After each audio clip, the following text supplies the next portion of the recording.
जय गुरु जी। शुक्राना हरियाली तीज की अधिक शुभकामनाएं। जय जय गुरु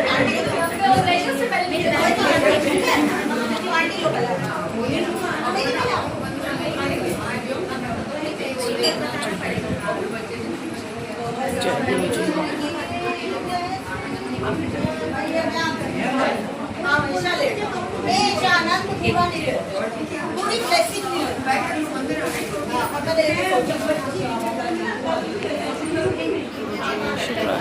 हरियाली जय गुरु जी।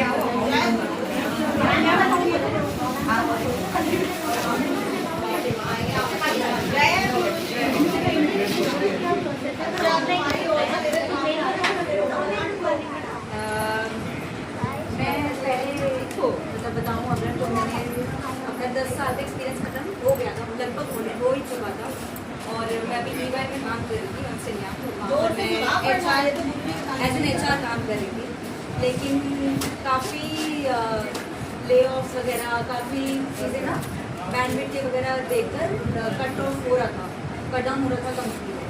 और मतलब हलचल मची हुई थी फ्लोर पे। लास्ट ईयर भी बहुत ज़्यादा हो रहा था, क्योस था कि कुछ ना कुछ होगा, न्यूज़ आएगी बट बी अलर्ट। तो दिस ईयर इट वॉज मतलब कि पूरा अपसाइड डाउन हो चुका था कि क्या करना है क्या नहीं करना, बहुत इनसिक्योर फीलिंग थी। तो मतलब ऑफकोर्स 4 साल अगर मैंने ऑलरेडी कंप्लीट बताए हैं तो फिर मैं परमानेंट हूँ, बट स्टिल सीनियर लीडरशिप की निकाल दी गई। तो फिर अगर वो निकल के तो कुछ नहीं हो सकता ऐसा। तो बहुत ज़्यादा डिसअपॉइंटमेंट और सबको बहुत बेकार न्यूज़ आ चुकी थी पूरी वीक वाइज भी 1 by 1। लेकिन मैंने तब से ही सोचा था कि अगर गुरु जी बाबा जी अगर कुछ भी मेरे लिए लिखा हुआ है तो आप मुझे इशारा कर दो कि मुझे अब अपने मतलब डेडिकेटली जॉब ढूंढनी है या क्या करना है। अभी मैं टाल रही थी, लिंगर ऑन कर रही थी। फिर फरवरी में मैंने स्टार्ट करा हंट। और लेकिन करंट जो टीम थी, जो मेरी मैनेजर थी, वो और ज़्यादा परेशान कर रही थी, क्योंकि उसको भी बहुत ज़्यादा परेशान हो रही थी। तो अननेसेसरी उन्होंने फोकस करा कि मतलब हम सबको हम ऐसा अल्टीमेटम देना शुरू कर देंगे। तो उससे पहले ही मैंने जब गुरु जी से प्रार्थना की तो उन्होंने कहा कि तू कर दे, तू आगे बढ़ चल।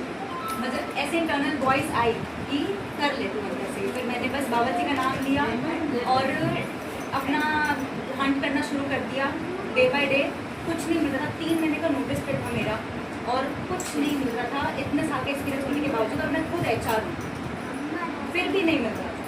तो मैंने अपने सारे रेफरेंस वगैरह सब कुछ करा। फिर मैंने गुरु जी से अरदास करी और बाबा जी से अरदास करी, डेली दिन रात अरदास करी।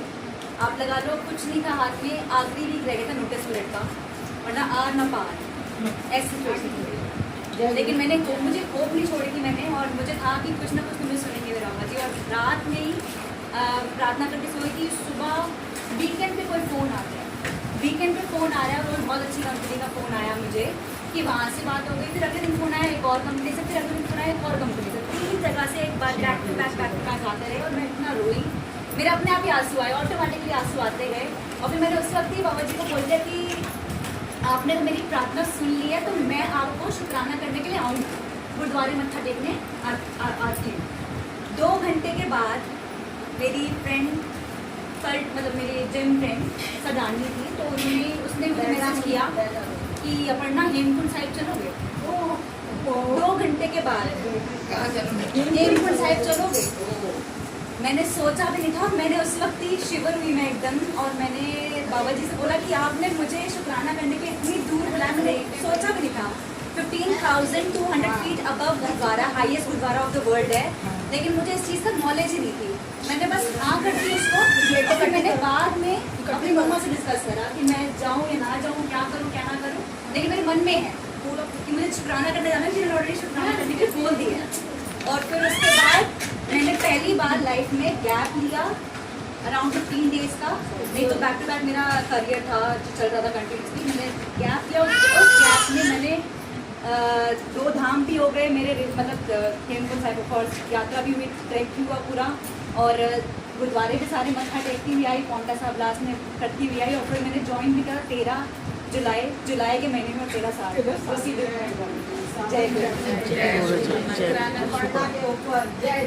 गुरु जी जय।